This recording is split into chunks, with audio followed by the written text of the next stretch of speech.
अब आप घर बैठे कर सकते हैं किसी भी गवर्नमेंट जॉब की तैयारी। इंडिया के लार्जेस्ट लर्निंग प्लेटफॉर्म अनअकैडमी के साथ आपको अपने फ़ोन में इंस्टॉल करना है अनअकैडमी का लर्निंग ऐप। इसके अलावा आप हमें वहाँ पे भी फॉलो कर सकते हैं। अनअकैडमी पे अवेलेबल है इंडिया के टॉप एडुकेटर्स जिसकी क्लासेस आपको सफलता दिलाएंगी। यहाँ पे अगर आप प्लस कोर्स ख़रीद रहे हैं तो यहाँ पे अलग अलग सब्सक्रिप्शन लेने की ज़रूरत नहीं है। एक सब्सक्रिप्शन में सब कुछ मिलेगा। अलग अलग टीचर, अलग अलग सब्जेक्ट्स के लिए आपको अलग अलग सब्सक्रिप्शन नहीं लेना पड़ेगा।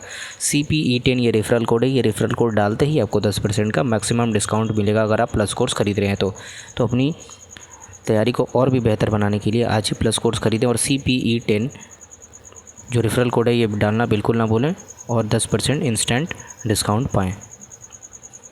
हेलो दोस्तों, क्या हाल है आप सभी के। आशा करता हूँ आप सब अच्छे होंगे, आप सबकी तैयारी भी सही चल रही होगी। तो गाइस, क्या रेलवे का NTPC का एग्ज़ाम 2020 में होगा या नहीं होगा, इसकी संभावना जो है वो बढ़ते जा रही है। क्योंकि हाल ही में PIB पे एक सर्कुलर जारी किया गया था जिसमें बोला गया है कि जो 2018 की जो वैकेंसीज़ थी LP टेक्नीशियन की, वो पूरी तरह से उसकी नियुक्तियाँ वगैरह की जा चुकी हैं। सब कुछ सही हो चुका है। इसके अलावा अगर हम लोग बात करें तो जो VK यादव हैं, विनोद कुमार यादव, रेलवे बोर्ड के चेयरमैन, उन्होंने भी ये कहा था कि काम है जो सिलेक्शन का प्रोसेस है उसमें तेज़ी से हम लोग काम कर रहे हैं, जल्द ही एग्ज़ाम होगा। और उन्होंने ये भी कहा था कि कोविड-19 के कारण जो है सब कुछ जल्दी नहीं हो पाया, नहीं तो अभी तक एग्ज़ाम हो जाता। ठीक है, तो अगर हम प्रेडिक्ट जो किए हैं उस हिसाब से अगर हम लोग आपको बताएं तो 2020 में जो है वो आपका एग्ज़ाम होगा। क्या सारे फैक्ट्स हैं वो सामने वीडियो में आगे मैं रखूँगा आपके सामने। और 2020 में अगर नहीं होता है तो NTPC की अगर मैं बात करूँ तो NTPC में बहुत सारे ऐसे एग्ज़ाम हैं जिसमें Tier 3 Tier 5 मतलब 4-5 स्टेजेस है, तो वो कंडक्ट होते होते मतलब 3 साल तो लग ही जाएंगे। तो वही बात है कि रेलवे पूरी तरह से इस बात पे जोर लगा चुका है कि जो चीज़ें हैं, जो एग्ज़ाम्स हैं NTPC का, वो जल्दी से जल्दी करवा दिया जाए कंडक्ट। ठीक है, और इसीलिए जो प्रीवियस वैकेंसीज़ थी उसको फुलफ़िल किया जा रहा है। एक कोरिएंडम जो है जारी किया गया, एक सर्कुलर RRB चेन्नई और अजमेर दोनों के वेबसाइट पे आपको मिल जाएगा ये। ठीक है, हालांकि कोरिएंडम आता है तो सब कुछ डर जाते हैं कि फिर से डिले हो गया, फिर से अब कुछ गलतियां वगैरह हुई हैं, सुधार करना है। लेकिन ये जो कोरिएंडम है वो बिल्कुल सही है, बिल्कुल खुशी वाली बात है। क्योंकि यहाँ पर जो है क्लैरिफिकेशन दिया है मिनिस्ट्री ऑफ रेलवे ने कि जो अब टेंडर ओपन होने के चांसेस हैं वो आपके 99.99% हो गए और टेंडर नहीं सेलेक्ट होने के जो चांसेस हैं वो 1% है। ठीक है, आगे बात करेंगे वीडियो में, सारी जानकारी आपको वीडियो में आगे मिलती रहेगी। चैनल से पहली बार जुड़े हैं तो चैनल को सब्सक्राइब करके बेल आइकन प्रेस कर दीजिएगा ताकि जो भी अपडेट हो उसकी नोटिफिकेशन आपको टाइम टू टाइम मिलती रहे। तो सबसे पहले अगर हम लोग बात करें कि जो मैंने बताया कि VK यादव जो हैं रेलवे बोर्ड के चेयरमैन, उन्होंने बोला कि जल्द ही जो है इस पे काम शुरू किया जा चुका है। और अगर हम लोग बात करें एप्लीकेशन स्टेटस की तो जल्द ही आपको 20 से 30 दिन में हो सकता है आपको एप्लीकेशन स्टेटस देखने को मिले। ये हमारा प्रेडिक्शन कहता है। आपका क्या ओपिनियन है वो भी आप बोलिएगा। तो आप यहाँ पे देख सकते हैं 19 जून की ये अपडेट है। ठीक है, लेकिन अगर आप वेबसाइट पे देखेंगे तो वहाँ पे 26/6 ही दिखाएगा, तो आपको देखना मतलब सोचना नहीं है, ये वही है। ठीक है, और इसके अलावा देखते हैं क्या है बातें। तो यहाँ पे लिखा हुआ है, देखिए, engaging exam conducting agency ECA to conduct computer based test CBTs and all related activities like processing of result and panels ETC for recruitment of various ministerial and isolated categories in Indian Railway notified in centralized employment notification CN 03/2019। यानी कि यहाँ पे ministry of railway ने बोला है जो भी exam conducting agency है उसको अब RRB से सीधे क्लैरिफिकेशन ले लेना है और जल्द से जल्द काम करवाना है। यहाँ पे आप देख सकते हैं, it is once again reiterated that the pre bid for the tender will be held on the schedule date as advised in corrigendum number 5 that is 29 June 2020। यहाँ पे टाइम दिया गया है। यानी कि जो ई टेंडर पास हुआ है उसमें जो डेट वगैरह दी गई है उसी डेट के हिसाब से चीज़ें होंगी, जो शेड्यूल किया गया था वैसी ही होंगी। फिर से अभी कुछ बढ़ने की संभावना नहीं है।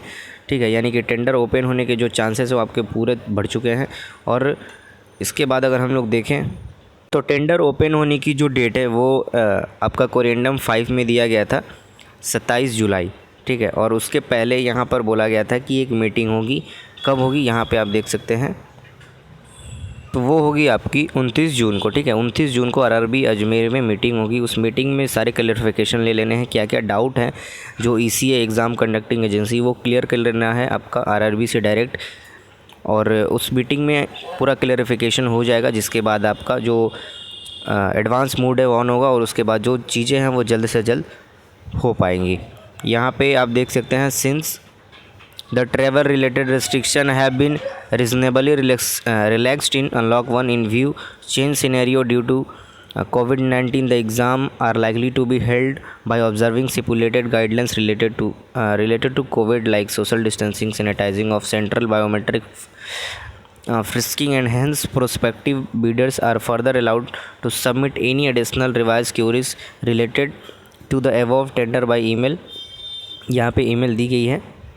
यहाँ पे 24/6 तक जो है आपको जो टेंडर बिड है वो आपको भेजना है। इसके बाद सारे क्लैरिफिकेशन लेने के बाद जो आपका टेंडर है वो आपका 27/7 यानी कि 27 जुलाई को ओपन हो जाएगा। ठीक है, वही बातें लिखी गई हैं यहाँ पर। जो आपके चांसेस हैं एग्ज़ाम होने के 2020 में पूरी तरह से बढ़ चुके हैं। यहाँ पे पीआईबी की ऑफिशियल वेबसाइट से मैं आपको ये दिखा रहा हूँ। In the present circumstances new kind of challenges need to be surmounted which were previously unexpected due to COVID-19 pandemic. These challenges are likely candidate may have wear face mask, which again pose challenges of taking impression mass gathering at exam center में occur sanitization of exam center after each shift। ठीक है, तो यहाँ पे वही सब बात लिखी गई हैं कि एग्ज़ाम अगर होता है तो जो भी सारे गाइडलाइंस वगैरह हैं, जो मास्क पहनना या फिर स्क्रीनिंग और सैनिटाइज़ करना, हर शिफ्ट के बाद देखिए लिखा गया है कि जो सेंटर है उसको सैनिटाइज़ किया जाएंगे। तो यहाँ पर इस लाइन को आप देख के समझ सकते हैं, ठीक है, कि जो आपका एग्ज़ाम है वो 2020 में ही कंडक्ट होगा। रेलवे जो है अभी एडवांस मोड पे है, सारी चीज़ें तेज़ी से करवाने की कोशिश कर रही है। ठीक है, तो ये एक अच्छी बात है सभी के लिए और तैयारी में लग जाइए। ऐसी अपडेट के लिए सब्सक्राइब कर लीजिएगा चैनल को, बेल आइकन प्रेस कर लीजिएगा ताकि जो भी अपडेट हो उसकी नोटिफिकेशन आप मिस ना करें। मिलते हैं नेक्स्ट वीडियो में अगले अपडेट के साथ। तब तक के लिए अपना ध्यान रखिए, सुरक्षित रहिए। जय हिंद। तो अगर आप किसी भी गवर्नमेंट जॉब के लिए तैयारी कर रहे हैं तो आप अनअकैडमी से जुड़ सकते हैं। यहाँ पर जो प्लस कोर्सेस हैं बेस्ट प्राइसेस पे अवेलेबल हैं। इंडियाज़ के टॉप एडुकेटर्स यहाँ पे अवेलेबल हैं आप लोगों को पढ़ाने के लिए। प्लस कोर्स की सब्सक्रिप्शन लेते समय आपको CPE10 ये जो डिस्काउंट कोड है उसको अप्लाई करना है। ये अप्लाई करते ही आपको 10% का मैक्सिमम डिस्काउंट मिल जाएगा। यहाँ पे अलग अलग टीचर्स के लिए या फिर अलग अलग सब्जेक्ट्स के लिए आपको अलग अलग पे नहीं करना पड़ेगा। अगर एक सब्सक्रिप्शन आप ले रहे हैं तो उसमें 100+ जो है एडुकेटर्स आपको मिलेंगे, जिससे भी मन आप उससे पढ़ सकते हैं, उनकी क्लासेस अटेंड कर सकते हैं, लाइव क्लासेस, क्लास रिकॉर्डिंग, इसके अलावा PDF लगा सकते हैं। ठीक है, तो ये चीज़ें जो हैं अनअकैडमी के अलावा आपको कहीं पे नहीं मिलेगी। बस एक बात आपको ध्यान में रखना है, CPE10 ये जो डिस्काउंट कोड है यही आपको अप्लाई करना है, रेफरल कोड। ये रेफरल कोड अप्लाई करती है आपको 10% का मैक्सिमम डिस्काउंट मिल जाएगा।